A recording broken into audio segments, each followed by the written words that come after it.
Welcome to the Oregon coast, a 362-mile stretch of untamed beauty, big skies, and salty stories. Just 3 hours from Seattle and barely 90 minutes from Portland, this is where the Pacific Northwest lets its hair down.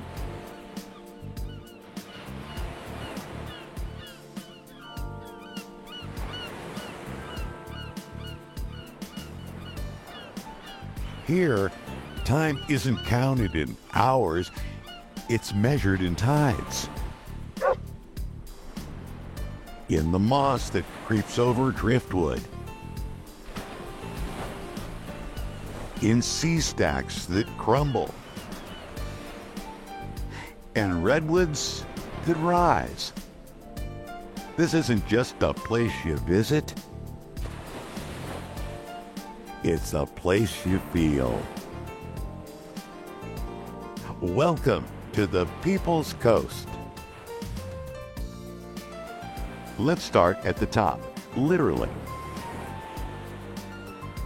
Astoria is Oregon's oldest city, where the Columbia River meets the Pacific in a swirl of currents.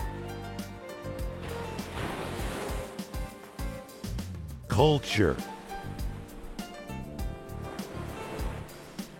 And history.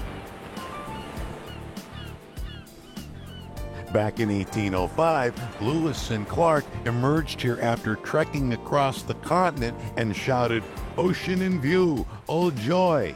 And honestly, who could blame them?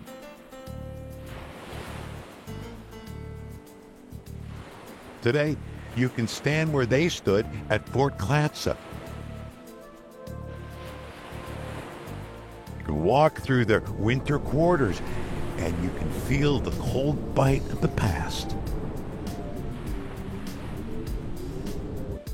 But Astoria isn't stuck in history. It's a working port with a maritime soul.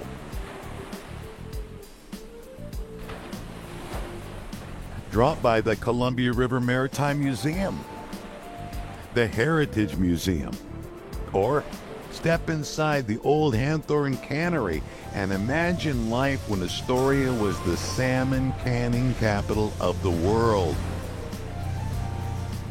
Then stroll the Riverwalk, where freighters still glide past as gulls wheel overhead. This is Astoria, tough, timeless, and totally unforgettable. Just down the road is Seaside, where the Lewis and Clark Trail ends and vacation vibes begin.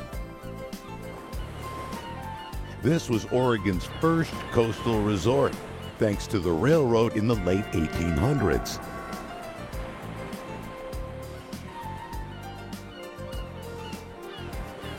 Today, you'll find ice cream shops, arcades, and a beach that's never gone out of style.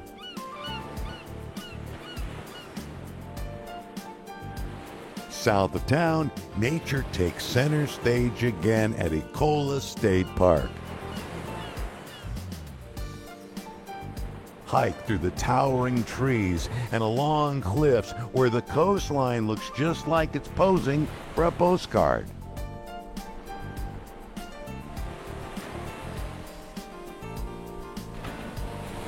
Then there's Cannon Beach, coastal cool at its finest. It's home to Haystack Rock, a monolith that rises from the sea like it's guarding secrets. Stop into the local history center and meet the town's namesake. An old cannon washed ashore in the 1800s. Catch a play at the Coaster Theater. Browse the galleries. Or just let your feet wander where salt clings to cedar and every boardwalk tells a story.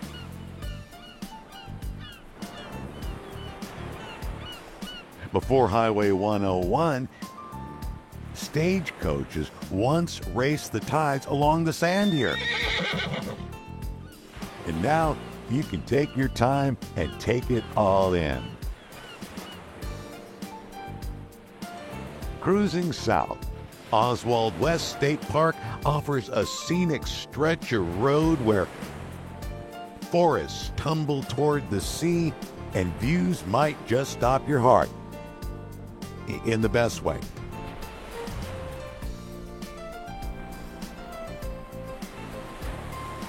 Dip your toes into the quiet charm of Manzanita.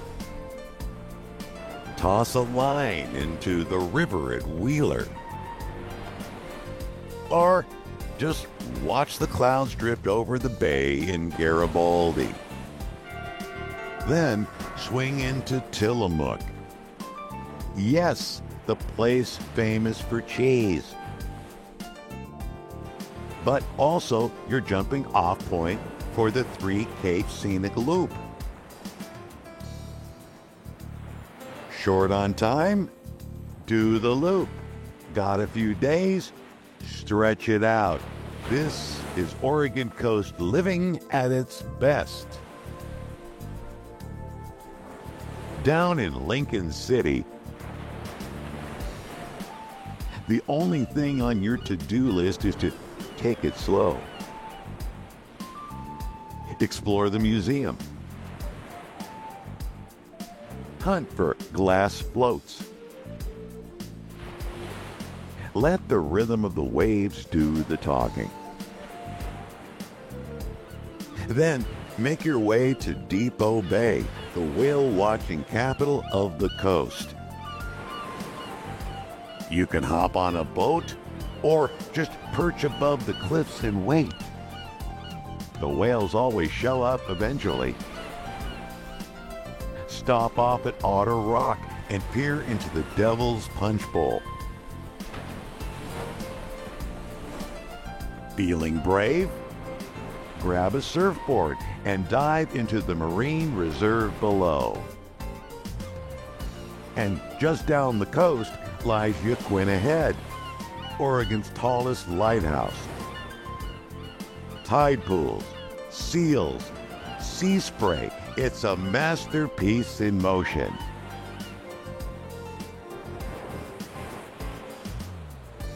Newport delivers the full package.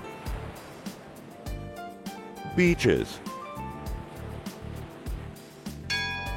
lighthouses, research labs, and a bustling bayfront where sea lions bark like old fishermen telling tall tales. Cross the Yaquina Bay Bridge to South Beach and dig into some of the best fish and chips on the coast. Then it's on to yachts. Part seaside village, part forest retreat. Here, big decisions include ice cream flavors and fishing bait. 3 miles out, Cape Perpetua offers views that stretch 40 miles. Nearby, Sea Lion Caves.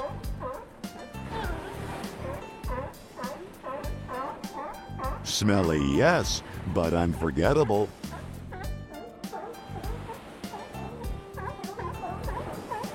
And just a few more bends in the road, the alien beauty of Darlingtonia State Natural Site, with its carnivorous cobra lilies, waits to surprise you.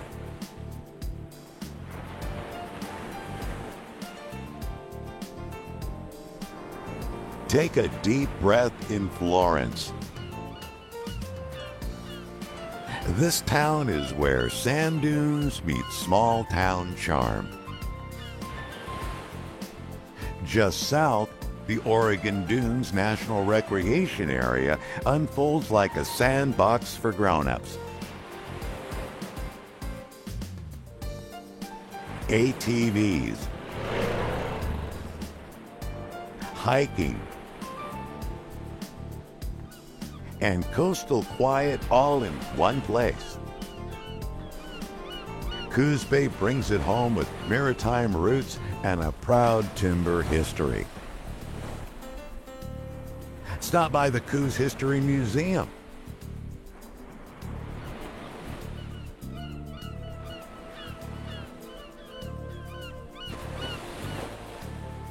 And then head into the lush sanctuary of the South Slough Estuary. 6,000 acres of trails, wetlands, and wildlife. This is the kind of place that whispers, stay a little longer.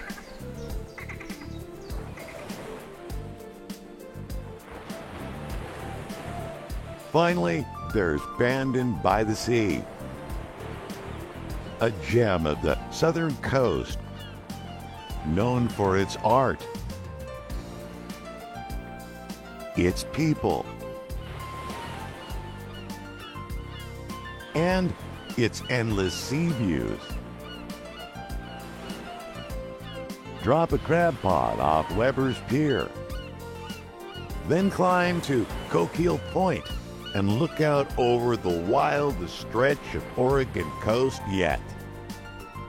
From here, Highway 101 snakes through 90 more miles of headlands, coves, and hidden beaches all the way to California. So whether you're here for a weekend, a week, or a month, the Oregon coast doesn't just leave an impression. No, it becomes part of you. Every mile has a story. Every cove a welcome. And every sunset feels like it was made just for you. This is your coast. This is your home.